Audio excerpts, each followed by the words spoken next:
Anaconda হলো পৃথিবীর অন্যতম বৃহৎ ও শক্তিশালী সাপ।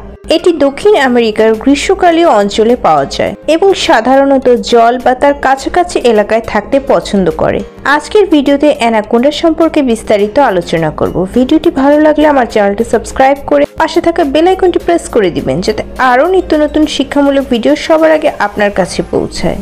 অ্যানাকোন্ডা পৃথিবীর সবচেয়ে বড় ও শক্তিশালী সাপগুলোর মধ্যে একটি। অ্যানাকোন্ডা বিষাক্ত নয়, তবে শিকারকে শ্বাসরোধ করে হত্যা করে এবং মাংসল শরীর দিয়ে চেপে ধরে রাখে।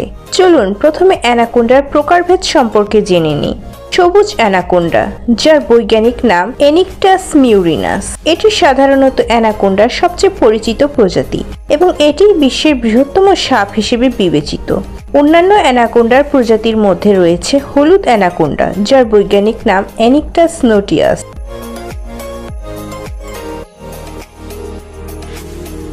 ডার্ক স্পটেড অ্যানাকোন্ডা, যার বৈজ্ঞানিক নাম এনিকটাস ডিসচায়েন্সি, এবং বেলিস অ্যানাকোন্ডা, যার বৈজ্ঞানিক নাম এনিকটাস বেনেন্সিস।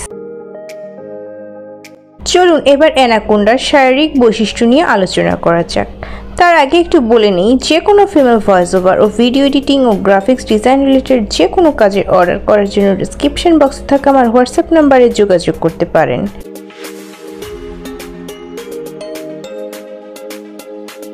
অ্যানাকোন্ডা সাপ সাধারণত 4 থেকে 6 মিটার বা 13 থেকে 20 ফুট পর্যন্ত লম্বা হতে পারে, তবে কিছু কিছু অ্যানাকোন্ডা 9 মিটার বা 29.5 ফুট পর্যন্ত লম্বা হয়।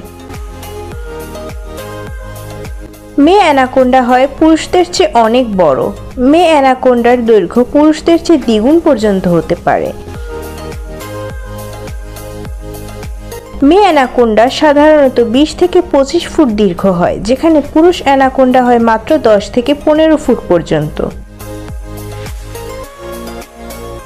এদের ওজন সাধারণত 100 কেজির বেশি হয়ে থাকে এবং কোনো কোনো ক্ষেত্রে 200 কেজি বা তার বেশিও হতে পারে। এরা জলজ পরিবেশে সাঁতরাতে ও শিকার করতে পারদর্শী। তারা নদী, জলাভূমি ও বনের বন্য জলভূমিতে বাস করে। পানির নিচে 10 মিনিট পর্যন্ত নিঃশ্বাস না নিয়েও এরা থাকতে পারে। এবার অ্যানাকোন্ডার আচরণ সম্পর্কে নিশ্চয়ই জানতে মনে চাইছে।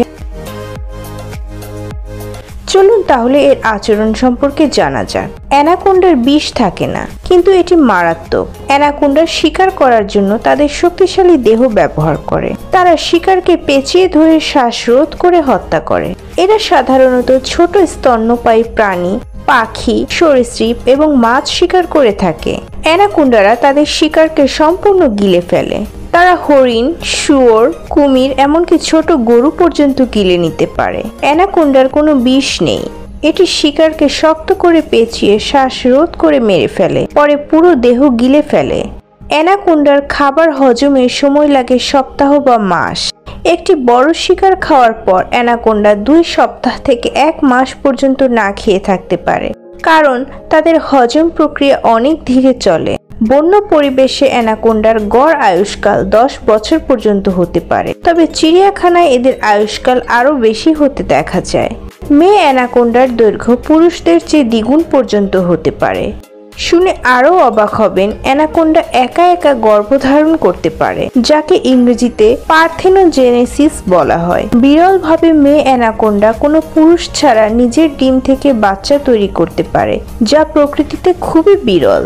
মেয়ে অ্যানাকোন্ডা একেবারে 20 থেকে 80টি বা কখনো 100-এর বেশি বাচ্চা প্রসব করতে পারে।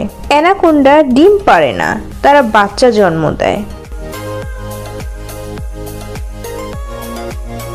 অ্যানাকোন্ডা প্রধানত Amazon rain forest, Brazil, Venezuela, Colombia, Peru ও বলিভিয়ার নদী অঞ্চলে পাওয়া যায়। অ্যানাকোন্ডা মানুষের জন্য বিপজ্জনক, তবে এটি সচরাচর আক্রমণ করে না। মানুষের আকার অনেক বড় হলেও খুব ক্ষুধার্ত বা বিরক্ত হলে মানুষও হতে পারে শিকারের লক্ষ্য।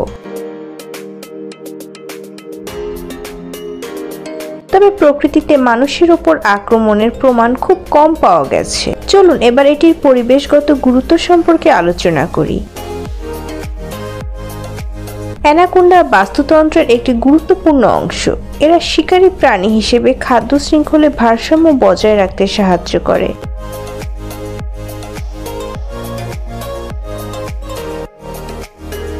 তাই তাদের আবাসস্থল রক্ষা করা পরিবেশের জন্য জরুরি। তবে অতি দুঃখের ব্যাপার হলো শিল্পায়িত কৃষি, দাবানল, খরা, জলবায়ু পরিবর্তন এবং তেল উত্তোলনের কারণে অ্যানাকোন্ডার আবাসস্থল হুমকির সম্মুখীন। তাই এদের আবাসস্থল ও প্রজাতি রক্ষায় গুরুত্ব দেওয়া উচিত।